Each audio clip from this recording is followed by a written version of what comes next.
Bombs, and I hope everyone has some. We have several speakers today to speak to, including Jeff Brown from the UMB History Department, Carol Ferguson over there from the NDP, as well as other people who have just signed up recently, and we'll have lots of time for everyone to speak.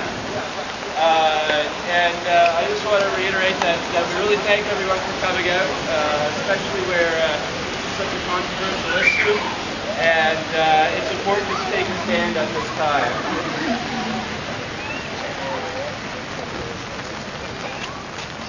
But I'd just like to get right into what's going on in Afghanistan right now, and in relation to the political situation here in Canada and around the world. And at this time, Harper has called in his throne speech for Canada to be in Afghanistan in a combat role until 2011. That's 4 more years in Afghanistan. We've only been there about 1.5, and we've lost almost 60 soldiers in the last year and a half, and the countless deaths of Afghan civilians that we've been party to. Also, General Hillier, the Chief of Defence Staff for the Canadian Armed Forces, has indicated that he would like to see Canadian troops there for another 10 years, to 2017. We cannot let this go unopposed.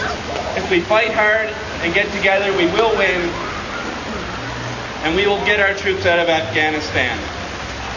But that brings me to a meeting that happened in Brussels recently, between NATO defense ministers, and at that meeting, the current people who are in combat role, the current nations that are in combat roles in Afghanistan, namely the U.S., Britain, and Canada, and the Dutch to a lesser extent, were urging the rest of their NATO partners to take a stronger combat role in Afghanistan. But Europe is tentative to this. They want to take a passive role. They want to attach huge caveats to their forces there, so they're not involved in combat missions, and they don't see them die, and they don't want to be party to the deaths of innocent Afghan civilians.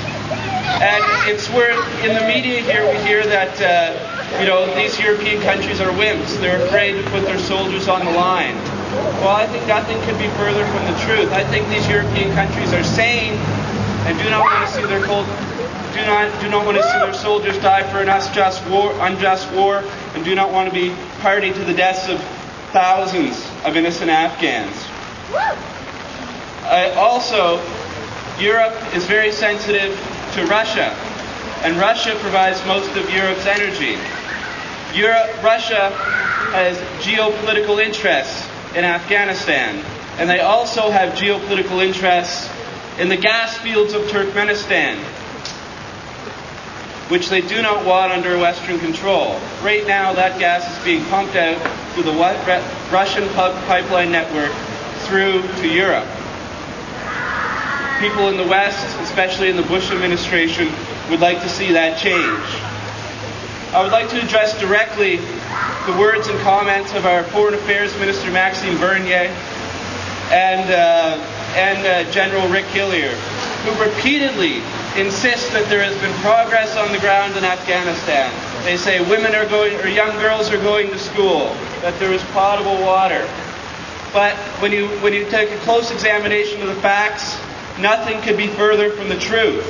We are spending 90% of our budget on Afghanistan in Canada on the military, and only 10% on development. In Kabul, which is supposed to be safe, which is supposed to be a success story for the NATO mission, only 29% of people in Kabul have access to safe drinking water. And that's a statistic from the Afghan Research and Evaluation Unit. In Kabul, UNIFEM, the United Nations Organization on the Status of Women, has done studies that indicate that 65% of women in Kabul state that suicide is their only way out of this misery. All credible studies contradict the messages and the what our government and their leaders and their subservients are putting forward. That there's a refugee crisis in Afghanistan, that violence is worse, that the condition of women is no better than it was under the Taliban, and that there's widespread famine and lack of access to safe water.